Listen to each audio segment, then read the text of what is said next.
Hello viewers, I'm your host Shivangi Mishra with another episode of South Asia Focus. Let's begin the show. In a significant gesture aimed at fostering cultural and religious ties, India facilitated the uniting of Buddhist nations through the exhibition of Buddha relics in Thailand.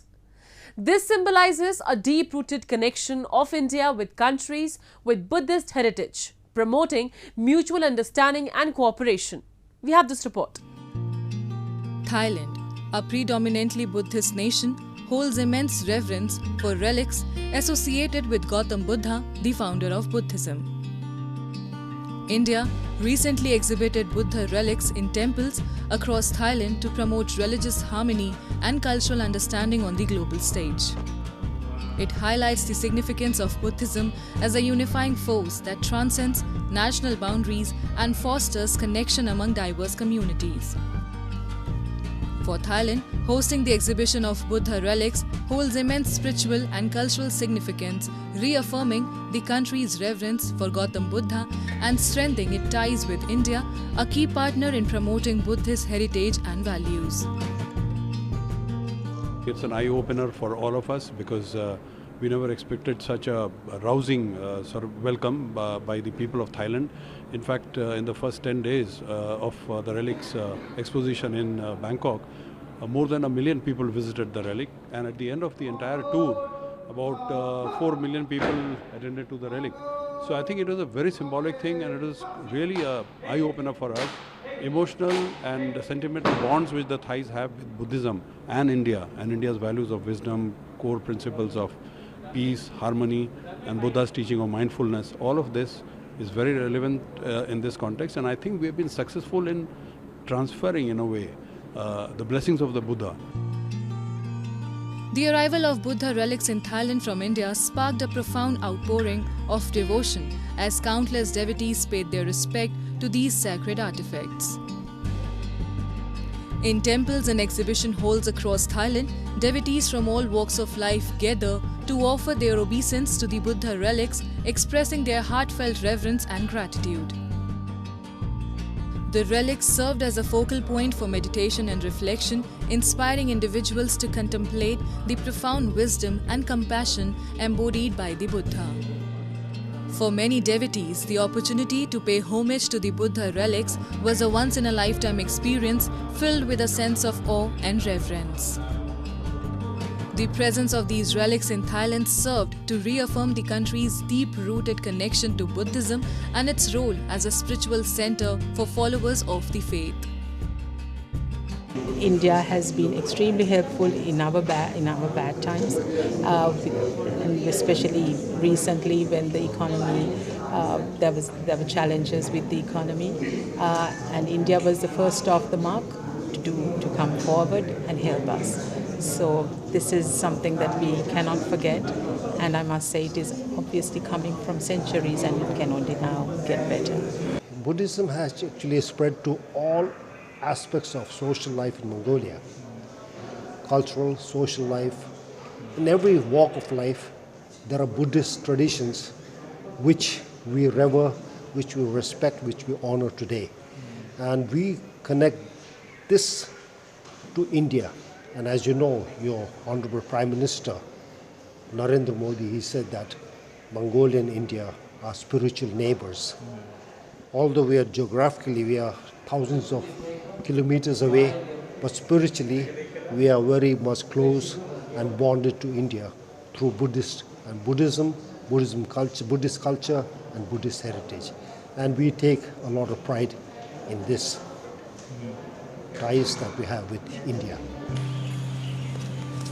India has been promoting Buddhism through various initiatives, including facilitating pilgrimages to sacred sites like Bodh Gaya and Sarnath, where Buddha attained enlightenment and delivered his first sermon.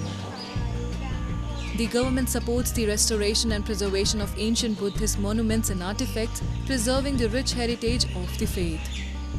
Promotion of Buddhist studies in academic institutions, cultural exchanges, and the dissemination of Buddhist literature further contribute to India's efforts in promoting the teachings and values of Buddhism both domestically and internationally.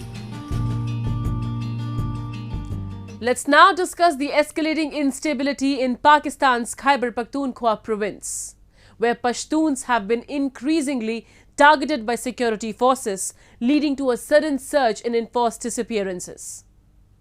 Amidst ongoing targeted killings and arbitrary detentions in Khyber Pakhtunkhwa, Pashtun political activists residing in Europe have raised their concerns at the United Nations Human Rights Council. We have this report. Pakistani Army! Pakistani Army! A significant number of Pashtuns organized an anti-Pakistan protest in front of the United Nations office to denounce the crackdown on workers and leaders of the Pashtun Tahaffuz movement. The protest, held during the 55th session of the United Nations Human Rights Council, was organized by PTM Europe and joined by many Afghan Pashtuns. We are organizing a protest demonstration in front of the United Nations Human Rights Council to denounce the systematic use of torture by Pakistan to stifle our freedom of expression and our right to assembly. Here, the speakers have condemned the torture of the PTM leader Manzoor Ahmad Pashin, the arbitrary detention of Noorullah Tareen, who is languishing in jail for the last 4 months, and also this great human rights defender Idris Khatak, who is languishing in jail for the last few years. Afridi also emphasized that these human rights violations are a matter of grave concern for defenders of human rights and urged the international community, particularly the United Nations, to take notice. The protesters also urged the United Nations to intervene to stop the systematic torture against human rights defenders, journalists and PTM activists of Pashtun ethnic minority, including Gilaman Wazir, Eid-ur-Rahman Wazir and Zakim Wazir. What we want! What we want! They called upon the international community to compel Pakistan to release arbitrarily detained PTM activists and leaders, including Noorullah Tareen and Idris Khatak. PTM Europe members are here together with a heavy heart to shed light on the great injustices that PTM members face in Pashtun, Baloch, Sindhis, Kashmiris face in Pakistan. We are here to be their voice.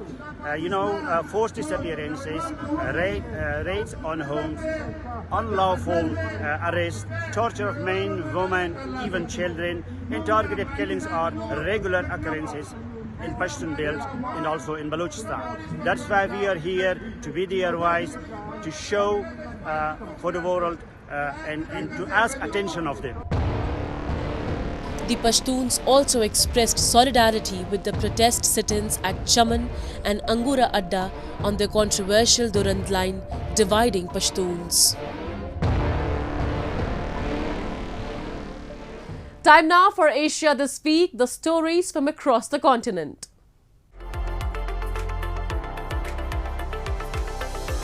Casio ships many products worldwide, including the Gakuhan scientific calculator to expand math education globally.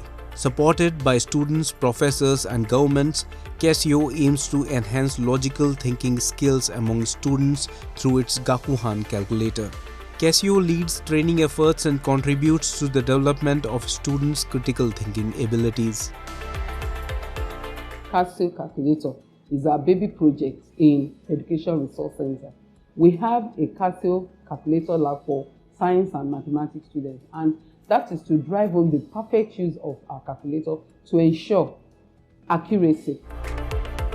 Casio's efforts extend beyond releasing scientific calculators to the market. The company is also committed to expanding education in logical thinking. This initiative aims to contribute to the attainment of a brighter future worldwide.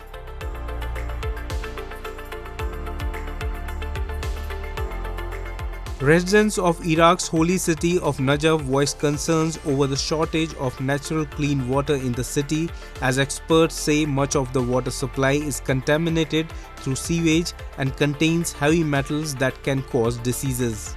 Mohsen Al-Karawi, a resident of the city, stands near streams of water running through heaps of garbage, which he says has been building up and polluting the local water for around 5 years with little action to fix the issue.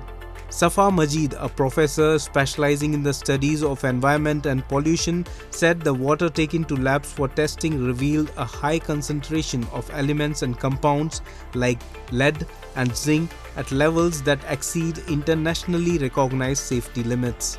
While many residents have resorted to buying clean water from the markets, some of the city's water is getting treated at filtering water stations, where the polluted river water is first filtered before being treated with chemicals like chlorine to kill harmful bacteria.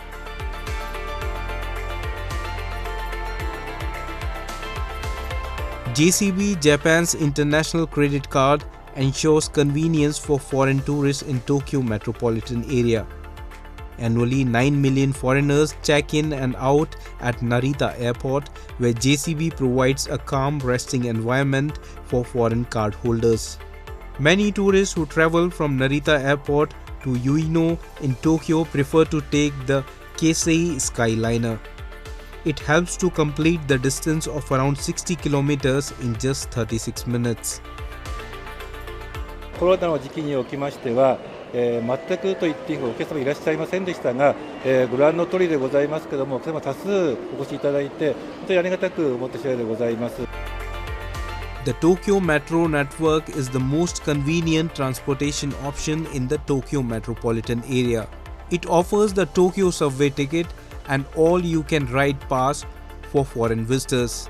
Additionally, JCB provides original pass cases to foreign JCB card holders. Takiya, a renowned souvenir shop in the Okachimachi area of Tokyo, also offers a 10% discount to foreign JCB card holders. JCB is targeting foreign visitors to the Tokyo metropolitan area. Its hospitality is dynamically shaped to provide a satisfactory tour experience for foreigners.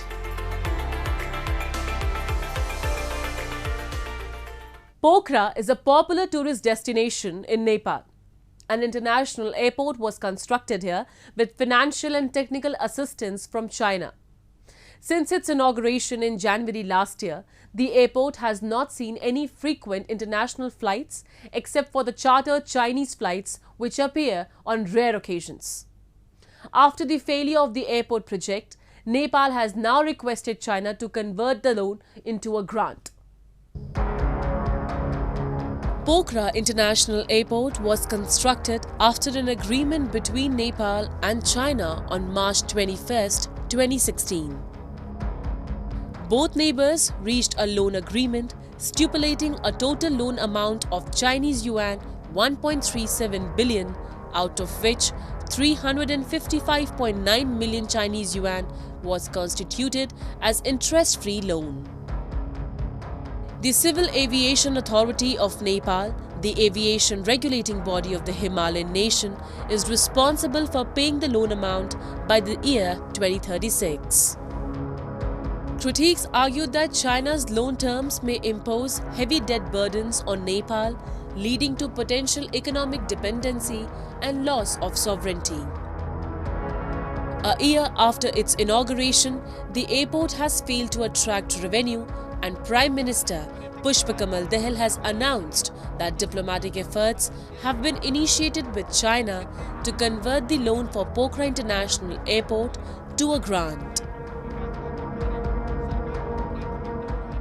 पोखरा विमानस्थलबाट अन्तर्राष्ट्रिय उडान सञ्चालन तथा व्यवस्थापनका लागि सार्वजनिक निजी साझेदारीको आधार तयार गर्न समिति गठन भई कार्य भइरहेको जानकारी गराउन चाहन्छु।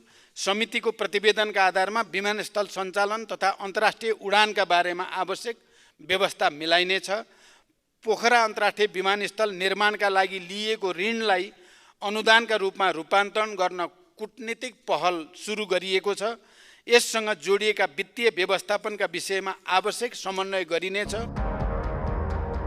China CAMC Engineering, the construction division of state-owned conglomerate Sinopec, played a pivotal role in the Pokhara Airport project.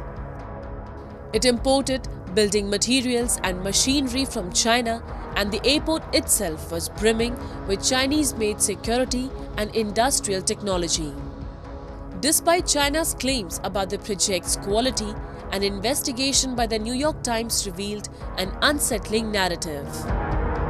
There are fears that China's strategic interests could overshadow Nepal's long-term economic sustainability, with accusations of opaque negotiations and lack of transparency in the loan agreement.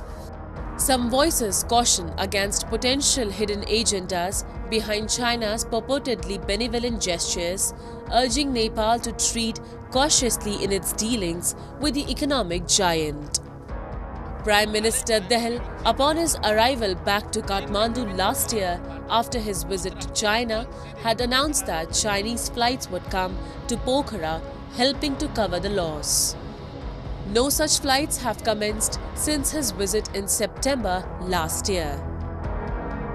हालै भएको मेरो चीन भ्रमणका सन्दर्भमा चीनका विभिन्न शहरहरूबाट अन्तर्राष्ट्रिय उडान सिधै पोखरा अन्तर्राष्ट्रिय विमानस्थलमा ल्याउनको लागि छलफल र एउटा सैद्धान्तिक सहमति भएको छ।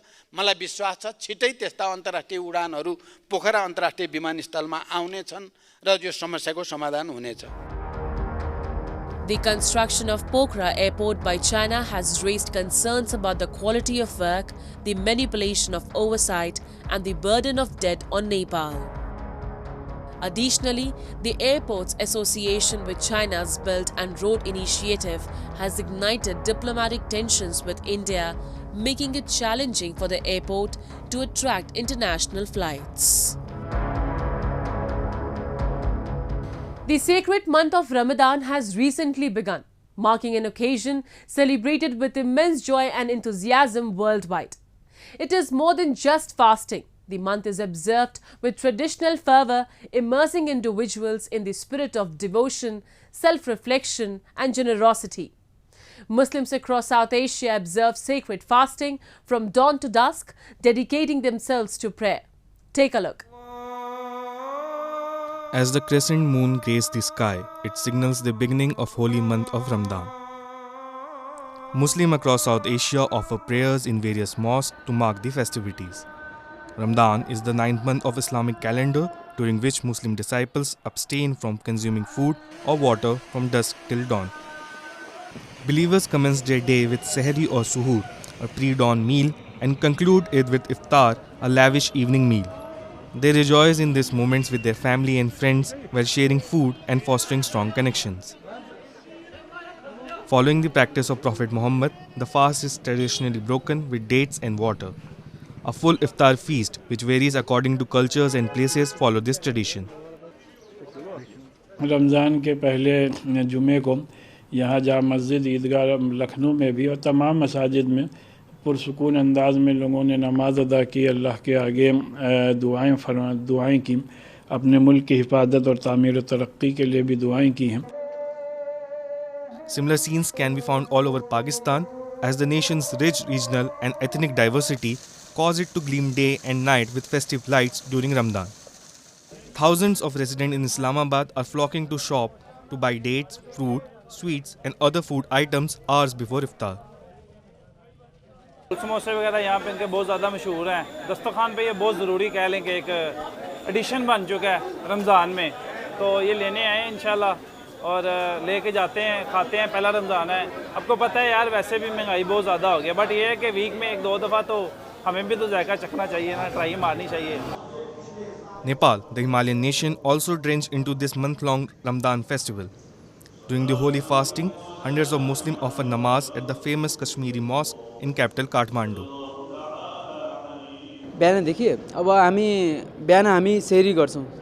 सेरी भन्दाखेरि अब हामी कति बजी उठ्छौँ भनेपछि बिहान त्यही 3 बजी उठ्छौँ हैन, अनि 4:45 मा 4 हेरी टाइम हुन्छ, त्यो समयसम्म हामी खानेकुराहरू खाइसक्नुपर्छ र त्यसपछि व्रत बस्नुपर्छ दिनभरि. दिनमा पानी पनि खानु हुँदैन, केही खानु हुँदैन खानेकुराहरू. त्यसपछि हामी दिनमा नमाज पढ्छौँ सबैले थाहा नै होला कि हामी दिनमा 5 पटक नमाज पढ्नुपर्छ मुस्लिमहरूले। सो अब 5 टाइमको नमाज हुन्छ, बिहान फजरको टाइम हुन्छ, त्यसपछि दिउँसो जोहरको, र त्यसपछि असर, त्यसपछि मगरिब, त्यसपछि इशा। अब हामी व्रत खोल्नु भनेको, रोजा खोल्नु भनेको समय हुन्छ मगरिबको समयमा। त्यो हामी साँझ कति 6 बजे, र त्यही 6 बजेदेखि उता समय बढ्दै जान्छ, घट्दै जान्छ।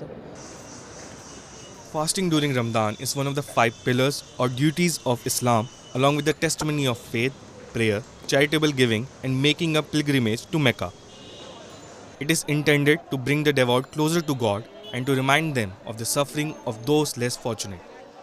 Ramadan culminates in Eid ul-Fitr to celebrate the breaking of the fast. Fasting during the month of Ramadan is an act of obedience, self-control, and a means to draw closer to God. And with that, we come to the end of this week's episode. See you next week. Goodbye and take care.